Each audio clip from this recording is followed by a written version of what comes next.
जिज्ञासा के माध्यम से खुशी। That's TRS Clips Hindi, happiness through curiosity. दोस्तों पता है सर, मुझे एक चीज मेंशन करनी है यहाँ। 20s टीनेज में तो था ही, पर 20s में भी मुझे बहुत बड़ा पिंपल्स का प्रॉब्लम था और मुझे पता नहीं था कि ये क्यों हो रहा है। जब नॉनवेज थोड़े से कम हो गए, पर जब मैंने एक्चुअली दूध पीना छोड़ा बहुत ज्यादा कम हो गए, बहुत ज्यादा। दूध और चीज, इन दोनों चीजों को हटाया लाइफ से। मेजॉरिटी ऑफ इंडियंस को पता नहीं होता है कि वो लैक्टोज टॉलरेंस है, क्योंकि हमारा दूध पीना तो एक होती है ना कॉमन प्रैक्टिस जी। समझ लीजिए एक बच्चा है 12 साल का बच्चा है, जेनेटिकली उसके अंदर लैक्टोज टॉलरेंस का जीन है, 50% प्रोबेबिलिटी है कि वो लैक्टोज टॉलरेंस है, फिर भी उसके पेरेंट्स को दूध पिलाते हैं। तो इंडिया एक ऐसी कंट्री है पूरे वर्ल्ड में जहाँ पे यूनिवर्सली सबको दूध पिलाया जाता है, सारे बच्चों को दूध पिलाते हैं, जबकि बच्चा वो तो टॉलरेंट है दूध के लिए। उसका पेट खराब रहेगा, उसको अनईजी फील होगा, उसको इरिटेशन होगा, फिर भी वो दूध पिए जा रहा है वो। मतलब बट ये नॉलेज क्यों नहीं, मतलब इंडियंस, कॉमन इंडियंस के पास क्यों नहीं जाती है नॉलेज?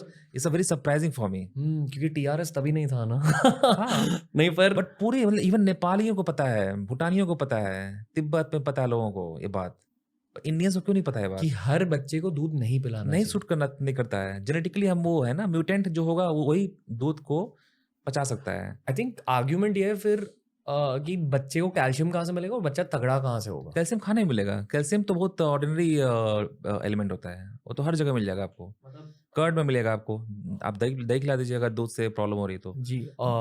स्पिनच, पालक से मिलता स्पिनच में होता है, व्हीट में होता है, बार्ले में होता है, राइस में होता है, कैल्शियम अंडे में होता है, कैल्शियम काफी होता है।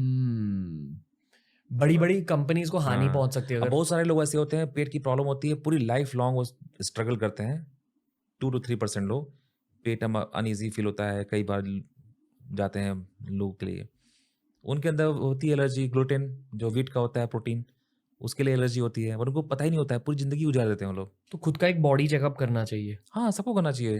अगर आपको इस तरह की प्रॉब्लम्स हैं तो आप उसको पढ़िए, यूट्यूब, आजकल इंटरनेट सबके पास है, जी। हर कोई क्या करता है, रील्स देखता है। आप देखो ना, अपनी जो प्रॉब्लम्स को डालो गूगल उस पे, यूट्यूब पे सर्च करिए क्या प्रॉब्लम्स होती है।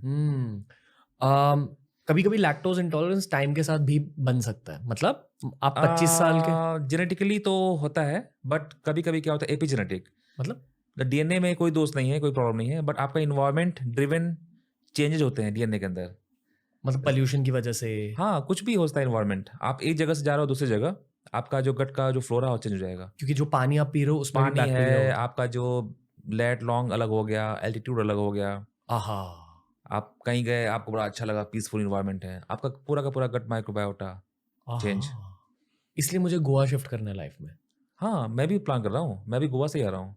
इसी वजह से। हाँ, मैं भी देख रहा हूँ कि कोई ऐसी जगह हो जहाँ पॉपुलेशन कम हो, जहाँ की जो गाय है वो नेचुरल खाना खा सके, ताकि मैं गाय का दूध पी सकूँ। मतलब जब मैं गोवा जाता हूँ ना, मेरी स्किन ग्लो करने लगती है। ये क्यों हो रहा है? और बॉम्बे में ना ये ग्लो चला जाता है। मे भी वो पानी का होगा, जो वहाँ का पानी है, उसमें पानी में बहुत सारी चीज़ें होती हैं ना, ट्रेस एलिमेंट्स होती हैं। ये ना पैसों के चेज में लोग भूल जाते हैं। यहाँ पे जो इंडियंस हैं वो, मतलब इंडियंस में ऐसे बस ब्रॉडर टर्म नहीं बोल रहा हूँ, बहुत लोग ऐसे हैं जो कि उनकी प्रायोरिटीज़ हेल्थ, खाना क्या सूट कर रहा है वो नहीं होती हैं, वो कुछ भी खा लिए, निकल लिए काम के लिए। क्योंकि हमने दूध के बारे में बात किया, एटलीस्ट मेरा खुद का पर्सनल एक्सपीरियंस ये था कि यार अगर अब भी ना मैं दूध सिर्फ वो सिचुएशंस में पीऊंगा, जैसे अगर हम जंगल में गए और वहाँ के लोकल गाय का दूध पी लिया तो वो अलग बात हो गई। बिल्कुल। मैं पैकेज दूध कभी नहीं पीता अभी, स्ट्रिक्टली, और चीज़ भी अवॉइड करता हूँ जितना हो सके, क्योंकि अगर थोड़ा भी चीज़ खा लिया या थोड़ा भी दूध पी लिया पिंपल्स आने लगते हैं अभी भी एट एज 30। तो आप मे बी आप लैक्टोज टॉलरेंस हो, इंटॉलरेंट। हाँ इंटॉलरेंट हो, मतलब टॉलरेंस मतलब आप टॉलरेंस नहीं कर पा रहे हो। ओके। हाँ, मतलब और मेरे जैसे बहुत सारे भारतीय, बहुत सारे लोग हैं, अराउंड 20%, 30%। ओके। पर फिर मैं पनीर क्यों खा पाता हूँ? पनीर में क्या है कि जैसे जैसे लैक्टोज प्रोटीन है, लैक्टोज प्रोटीन ज़्यादा, आपका लैक्टोज शुगर है वो दूध में है, ओके। बट आपने उसको जो है ट्रांसफॉर्म कर दिया, उसमें उसको फर्मेंट कराया, तो फर्मेंटेशन में क्या होता है, जो बैक्टीरिया होता है वो लैक्टोज को खा जाएगा और बैक्टीरिया अपना नंबर बढ़ा देगा, एंड उस प्रोटीन को चेंज कर दिया आपको चीज़ के फॉर्म में या पनीर के फॉर्म में, तो उसमें लैक्टोज शुगर कम हो जाता है। अजीब सवाल पूछना चाहता हूँ, आपके अकॉर्डिंग सबसे हेल्दी स्टेट कौन सा है जहाँ सबसे ज़्यादा डाइवर्सिटी है? एम आई राइट? यही थिंकिंग होगी ना आपकी, लॉजिक यही है कि जहाँ सबसे डाइवर्स लोग हैं वो शायद सबसे हेल्दी स्टेट हो सकता है, मुझे लगता है कर्नाटका एंड केरला। क्योंकि वो कोस्ट पे है तो कोस्ट पे है एंड वो काफ़ी चेंज नहीं हुए। मतलब जो एंसेस्ट्रल टाइम से जो उनका फूड हैबिट है या जो उनका लाइफस्टाइल है वो बहुत ही ज़्यादा ट्रांसफॉर्म नहीं हुए। ओके आप अगर नॉर्थ में जाइए तो ट्रांसफॉर्मेशन बहुत पीक पे है। जो अपनी ट्रेडिशनल डाइट थी उन्होंने चेंज कर दिया। पहले बाजरा या जो होता है सीफ्रो प्लांट्स बोलते हैं उसको, रागी हुआ, इन चीज़ों का ज़्यादा होता था यूज। बट लास्ट 100 ईयर से हम शिफ्ट हो गए, गेहूँ पे आ गए, राइस के डिफरेंट डिफरेंट वैराइटीज़ पे आ गए। हमारे पास राइस की अच्छी अच्छी वैराइटीज़ थी, मोटे जो चावल होते थे, अब उसको नहीं खाते हैं। और उससे बहुत फर्क पड़ता है। यस, फ़र्क पड़ गया। हमने बहुत सारे जंक फूड को अडॉप्ट कर लिया। ओके, और आप कह रहे हो कि कर्नाटका और केरला में पुराना खाना खा रहे हैं। मुझे हाँ, Karnataka, Goa, Kerala, even Tamil Nadu, south south India, के जो कंट्रीज़ हैं ज़्यादा चेंज हुए and north east of India, no doubt. North east और साउथ नॉर्थ ईस्ट तो पूरा इंटैक्ट है, सबसे ज़्यादा हेल्दी। सबसे ज़्यादा हेल्दी। ओके। अभी भी आपको नागालैंड एंड मिजोरम में, आपको मणिपुर में, हम लोग रिसेंटली अभी गए थे फील्ड ट्रिप पे, तो आपको वही खाते हैं जो उनके एंसेस्टर्स खाते थे, they are very healthy. Okay, इस वाले एपिसोड में, इसके बाद एक और एपिसोड होगा जहाँ हम और भी ज़्यादा ब्रेक डाउन करेंगे, पर ये दो शब्द समझाइए, मेट्रियार्कल लीनियज और पेट्रियार्कल लीनियज, और इसका महत्व क्या है।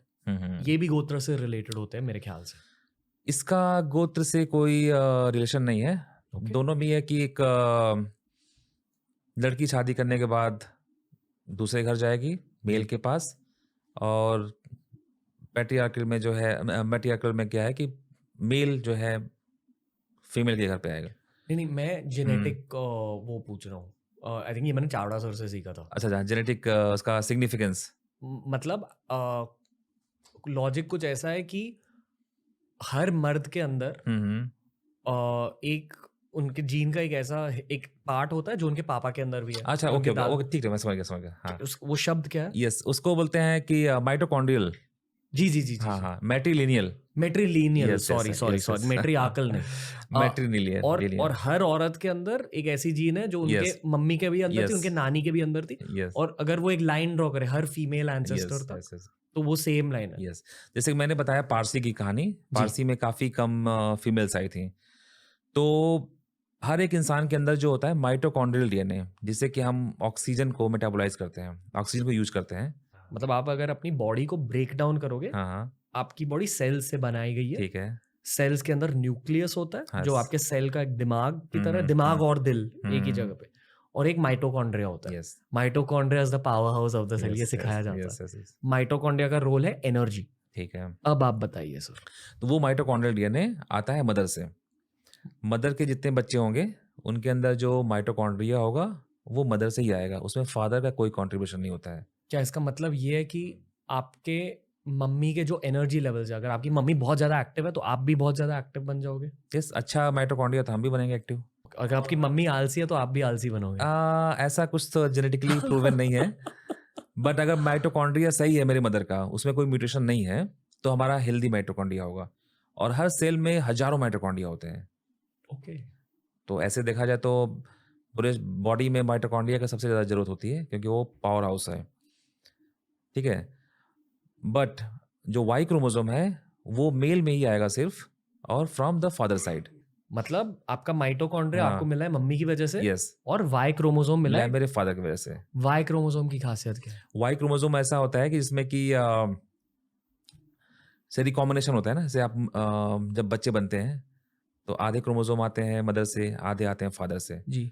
तो उसमें जो वाई क्रोमोसोम होता है वो रिकॉम्बिनेशन में नहीं आता है, वो इंटैक्ट पास हो जाता है। वो से वाई क्रोमोसोम है वो पूरा का पूरा एक क्रोमोसोम आ जाएगा फादर साइड से, बट बाकी जो क्रोमोसोम है वो आधे आएंगे मदर से, आधे आएंगे फादर से। ओके, मतलब एक बच्चे को बनाने के लिए दो हिस्से लगते हैं। एक हिस्सा आपको अपने डैडी से मिल रहा है, जो उनको अपने डैडी से मिला, जो उनको अपने डैडी से मिला, पर वो जो दूसरा हिस्सा होता है वो हाफ आपको डैडी की वजह से मिलता है और हाफ मम्मी की वजह से मिलता है। इसलिए इस गेम में मम्मी का हाथ कम रहता है। पर माइटोकॉन्ड्रिया के गेम में मम्मी का हाथ ज्यादा रहता है। पूरा 100%। जी, डैडी का हाथ रहता ही नहीं। हाँ इस गेम में एक हिस्सा डैडी का रहता है। यस। तो जैसे वाई क्रोमोसोम को ट्रेस करना हो, कोई अगर मान लीजिए कि एक मेल ग्रुप आया इंडिया में हजारों साल पहले, जी, सिर्फ मेल आए, तो वो मेल जो है वाई क्रोमोसोम लेके आया मेल, ठीक है, बट माइटोकॉन्ड्रिया तो पास नहीं कर पाएंगे ना। उन्होंने लोकल वुमेन से यहाँ शादियाँ की, बट आप माइटोकॉन्ड्रिया को जब स्टडी करोगे तो आपको दिखेगा कि तो लोकल है सब। मेरा तो कोई कंट्रीब्यूशन है ही नहीं बाहर से, वाई क्रोमोसोम तो मेल से आया है।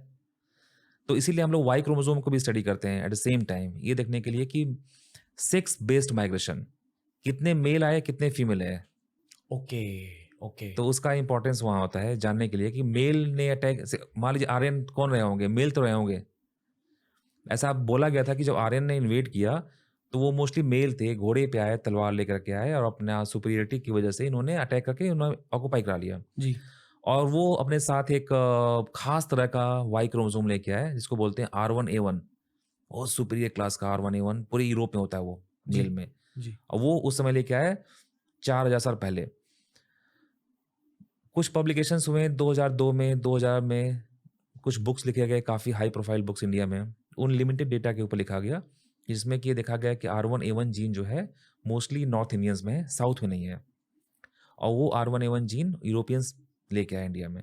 और आज गलत प्रूव किया। हाँ, तो हमने जो है 3000 लोगों का सैंपल लिया, अंडमान निकोबारियों का भी लिया, साउथ इंडिया, उड़ीसा, केरला के बहुत सारे ट्राइबल ग्रुप थे, नॉर्थ के थे, कश्मीरी गुज्जर थे, कश्मीरी बकरवाल, गद्दी, सारे पॉपुलेशन थे। और जब हमने देखा कि जो R1A1 है वो सब में है, फ्रीक्वेंसी अलग अलग है। जैसे नॉर्थ इंडिया के ब्राह्मण में 20% है, बट साउथ इंडिया के ट्राइब में 12% है। तो हम उसको डिफरेंस नहीं मानते हैं, मे बी सिलेक्शन हुआ होगा। और फिर हमने डेटिंग की उसकी, कितने जनरेशन पहले आया होगा R1A1 जीन, क्योंकि म्यूटेशन का एक होता है रेट, 5 जनरेशन में एक म्यूटेशन हो रहा है मान लीजिए, और हमारे अंदर जो है 20 म्यूटेशन हुआ, ठीक है, उस जीन में। इसका मतलब कि 100 जनरेशन पहले एक ग्रुप आया होगा, और एक जनरेशन को अगर 25 साल माने तो इट मीन्स कि 2500 साल पहले एक पॉपुलेशन आई होगी। जब हमने डेटिंग की तो हमने देखा कि जो R1A1 की जो डेट है इट्स वेरी ओल्ड, लेकिन तो 20,000 साल पुराना हो रहा है इंडिया में। और जो डाइवर्सिटी है R1A1 की वो यूरोपियन डाइवर्सिटी के डबल है। तो जहाँ पे डाइवर्सिटी ज़्यादा होती है वो उसको मानते हैं कि वहाँ से पॉपुलेशन मूव की होगी। तो अब तो हमारा तर्क ये है कि इंडिया से बहुत सारे पॉपुलेशन मूव की यूरोप में, और R1A1 जो जीन है आज के प्रेजेंट डे यूरोपियंस में, बहुत सारे लोगों का कंट्रीब्यूशन साउथ एशियन रहा होगा।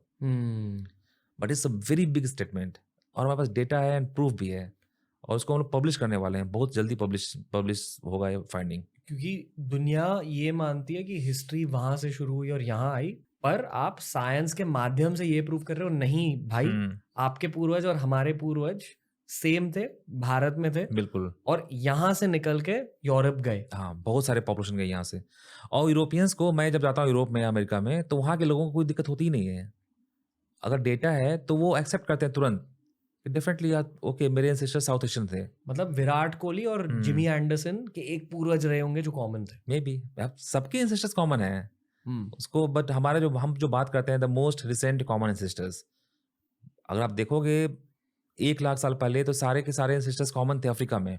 जी, अफ्रीका में सूखा पड़ा तो मूव किए, एक पहले वेव आई साउथ एशिया में, इंडिया में आए, और वही लोग गए अंडमान निकोबार गए। फिर second wave of migration south Asia से हुआ ऑस्ट्रेलिया में, वो अबोरिजिनल जो ऑस्ट्रेलियंस हैं वो यहाँ से गए इंडिया से। बट ऑस्ट्रेलियंस को कोई दिक्कत नहीं होती है मानने में कि अबोरिजिनल्स जो है साउथ एशिया से हैं। मैं मिला हूँ काफी सारे हाँ, अबोरिजिनल से। आपने देखा होगा morphologically they are like look like Indians only. अब भारतीय संस्कृति के बारे में पूछते हैं और फिर हाँ, कॉमनैलिटीज ड्रॉ आउट करते हैं, हाँ, और ये मानते हैं कि हम उनके भाई हैं। मतलब बहुत सारे ऐसे हैं जिन्होंने कहा कि नहीं आपका कल्चर हमारे कल्चर से बहुत सिमिलर है। ठीक है, फिर उसके बाद सेकेंड वेव हुआ, थर्ड वेव हुआ, यूरोप में गए, वहाँ पे यूरोपियंस गए जब यूरोप में, वहाँ पहले से ही थे हमारे भाई बहन, उसको बोलते हैं निएंडरथल्स। दे गॉट एक्सटिंक्ट, अब नहीं हो, बट काफी स्ट्रांग थे और उनकी मॉर्फोलॉजी अलग थी। ये नेक्स्ट एपिसोड में हाँ, ये बहुत बड़े बड़े टॉपिक्स हैं। ओके, हाँ। पर थोड़ा मेट्रीलिनियल लीनियज और पेट्री, हाँ, तो ये माइटोकॉन्ड्रिया माँ से आया, वो माँ का जो है कॉपीराइट है। जी, वाई क्रोमोसोम फादर का कॉपीराइट है, but to the son only. But mitochondria में सन में भी गया एंड डॉटर में भी गया माइटोकॉन्ड्रिया माँ का। ओके, पर हमारे लिए जैसे हम कहते हैं ना कि आप ज्यादा मम्मी की तरह दिखते हो, आप ज्यादा पापा की तरह दिखते हो, तो ये जो ट्रेट्स आते हैं, जैसे कि मेरे पापा बहुत ज्यादा मेहनती है और मेरी मम्मी बहुत ज्यादा मेहनती है और इमोशनल भी है, और आई फील कि मैं उनका एक कॉम्बिनेशन निकला हूँ, और कुछ चीजें अलग है मतलब मम्मी और पापा से। तो यहाँ भी इज इट फेयर टू से कि मेट्रीलिनियल लीनियज और पेट्रियार्कल लीनियज, पेट्रीलिनियल लीनियज का एक रोल रहा है, या लाइफ के भी फैक्टर्स होते हैं? नहीं, इसमें कोई रोल नहीं होता है। ओके, माइटोकॉन्ड्रियल डीएनए का एंड वाई क्रोमोसोम का जो हमारे ट्रेट्स होती हैं उसमें कोई रोल नहीं होता है। पर्सनालिटी पर कुछ फर्क कोई नहीं होता है। उसको बोलते हैं ऑटोसोमल डीएनए। जो रेस्ट डीएनए होता है क्रोमोसोम 22 जो होते हैं, और 22 माँ से जो 22 फादर्स आते हैं, उसका रोल होता है।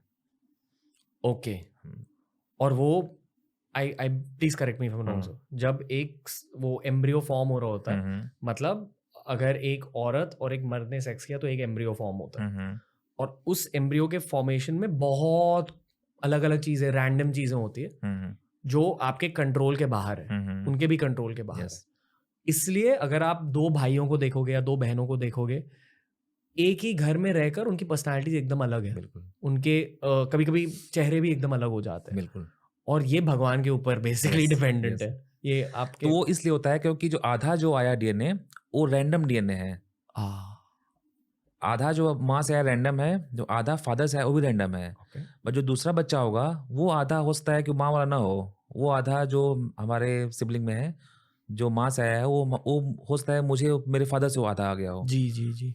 तो इसीलिए वो सिमिलरिटीज नहीं होती हैं अनटिल अनलेस की आइडेंटिकल ट्विंस ना हो, उसमें बिल्कुल ही इक्वल शेयरिंग होती है जीन्स की।